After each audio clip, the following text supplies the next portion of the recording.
बिस्मिल्लाहिर्रहमानिर्रहीम। दोस्तों, आज मैं आपके लिए लेके हाजिर हुई हूँ एक कहानी, मलबे का मालिक।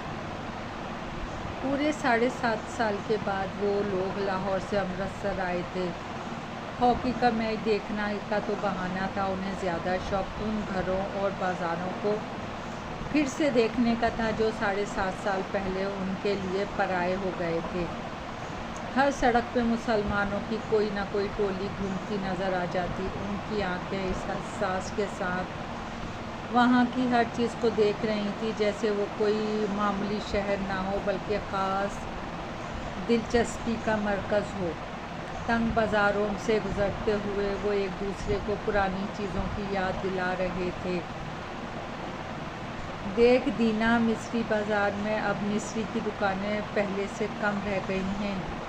इस टुकड़े पर भटिया रंग की भट्टी थी जहां अब ये पान वाला बैठा है। ये नमक मंडी देख लो। बहुत दिनों के बाद बाज़ार में तरहदार पगड़ियाँ और लाल तुर्की टोपियाँ दिखाई दे रही थी। लाहौर से आए हुए मुसलमानों में काफ़ी तादाद उन लोगों की थी जिन्हें तकसीम के वक्त मजबूर होकर अमृतसर से जाना पड़ा था। 7.5 साल के अरसे में पेश आने वाली बहुत सी तब्दीलियों को देख के उनकी आंखों में हैरानी भर जाती। कहीं अफसोस होने लगता, वल्ला गड़ा जमील सिंह इतना चौड़ा कैसे हो गया।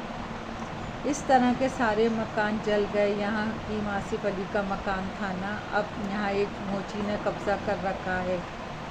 और कहीं कहीं इस किस्म के फ़िक्रे भी सुनाई दे रहे थे। दिल्ली ये मस्जिद जूं की तू खड़ी है। इन लोगों ने इसको गुरुद्वारा नहीं बना दिया। जिस राह से भी पाकिस्तानियों की टोली गुजरती, शहर के लोग बड़े इश्तियाक से उन लोगों की तरफ देखते रहते। कुछ लोग अब भी मुसलमानों को देखकर खाइफ से होकर के रास्ते से हट जाते थे,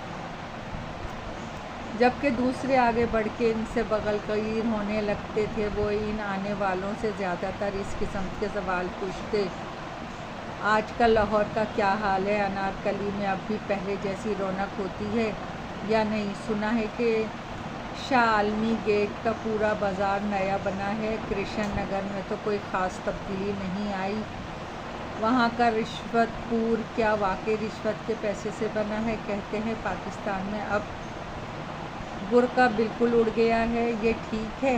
इन सवालों में इतनी अपनाइयत झलकती थी कि मालूम होता था कि लाहौर एक शहर नहीं, हज़ारों लोगों का अजीज़ रिश्तेदार है जिसके हालात जानने के लिए वो बेताब हैं। लाहौर से आए हुए लोग इस दिन भर के मेहमान थे जिनसे मिलकर और बातें करके लोगों को खामखा खुशी का एहसास होता था। बाज़ार बाइंसान अमृतसर का एक मामूली सा बाज़ार था जो तकसीम से पहले गरीब मुसलमानों का इलाका था। वहाँ ज़्यादातर बांस और शहतीर ही की दुकानें थीं जो सबकी सभी आग में जल गई थीं। बाज़ार बांसा की आग अमृतसर में सबसे ज़्यादा खौफनाक आग थी, जिससे कुछ देर के लिए तो सारे शहर के जल जाने का अंदेशा पैदा हो गया था। बाज़ार बांसा के आसपास के कई मोहल्लों को तो इस आग ने अपनी लपेट में ले लिया था। खैर, किसी तरह वो आग पे काबू में तो आ गई, मगर इसमें मुसलमानों के एक एक घर के साथ हिंदुओं के भी 4-4, 6-6 घर जल के राख हो गए। अब 7.5 साल में उनमें से कई इमारतें तो पहले से तामीर हो गई थीं, मगर जगह जगह मलबे के ढेर अब भी मौजूद थे। नई इमारतों के दरमियान कहीं कहीं मलबे के ढेर अजीब सा माहौल पैदा कर रहे थे।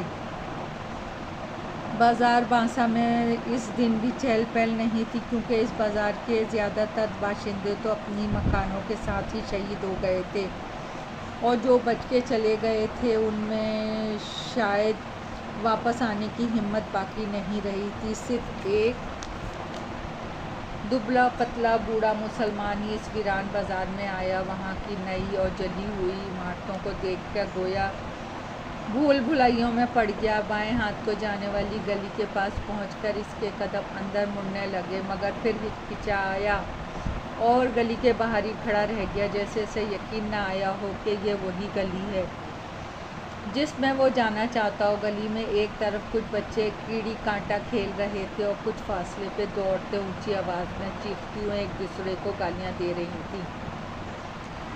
सब कुछ बदल गया था मगर बोलियां नहीं बदली। बूढ़े मुसलमान ने धीमी आवाज़ में अपने आप से कहा और छड़ी का सहारा लेके खड़ा रहा।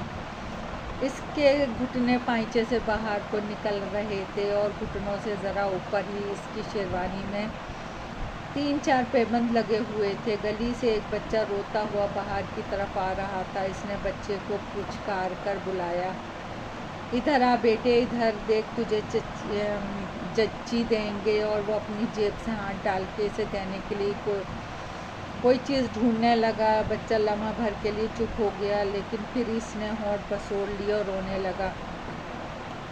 एक 16-17 बरस की लड़की गली के अंदर से दौड़ती हुई आई और बच्चे की कलाई पकड़ के इसे घसीटती हुई गली में ले गई।